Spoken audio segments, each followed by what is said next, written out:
Country Viewpoint here on Flow FM, and earlier I caught up with the member for Flinders, Peter Treloar, the MP for the West Coast of South Australia, and we talked about a number of different topics. The last part of our chat, though, was a bit of reminiscing, to be quite honest. Peter and I first met when Peter was declared the candidate for Flinders some 12 years ago, or nearly that.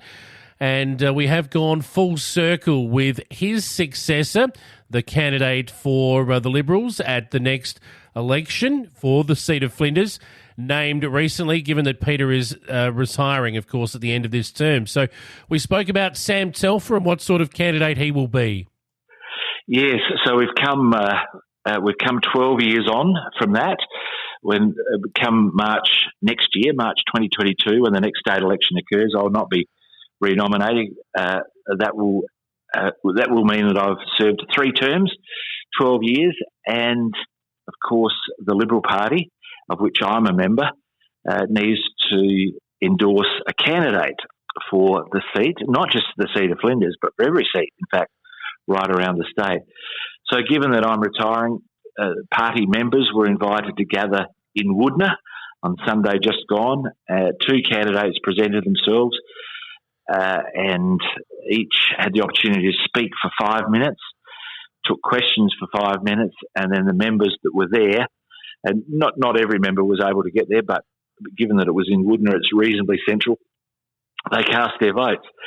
And the successful candidate this time around is Sam Telfer. Now, Sam's well known across the Eyre Peninsula. He's currently the Mayor of Tumby Bay.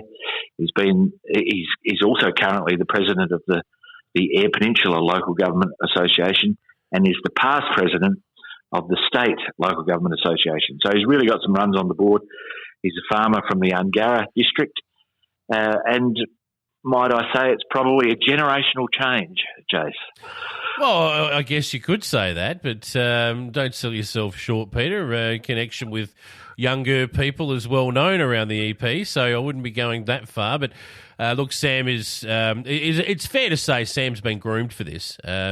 We've talked about it on this program. I've talked about it on other programs that I've hosted in the past, that he was seen a long way out as the heir apparent. It was just a matter of whether he wanted to go to Canberra or to North Terrace. And I think with a young family, he's probably made the right decision. Yeah, look, certainly Sam and I have talked about that in the past. And look, fear not, Jace, I'm not selling myself short. I know full well that I'm a pretty cool dad. Just ask my kids. Yeah. Well played, Peter. No, and that's good. You must be pleased too, because to have that such an orderly and a clear vote, and that's certainly not detracting from the other candidate. It was fairly clear cut who the preferred option was going to be in this case, and no surprises really. No, and just to go back a bit, Sam's certainly been positioning himself. I don't think that's any secret, and it's not a criticism. It's actually a compliment. He's ensured that he's the best place to be a good candidate, and as well as all his community efforts, he's also in the meantime managed to get himself a degree in government and public management.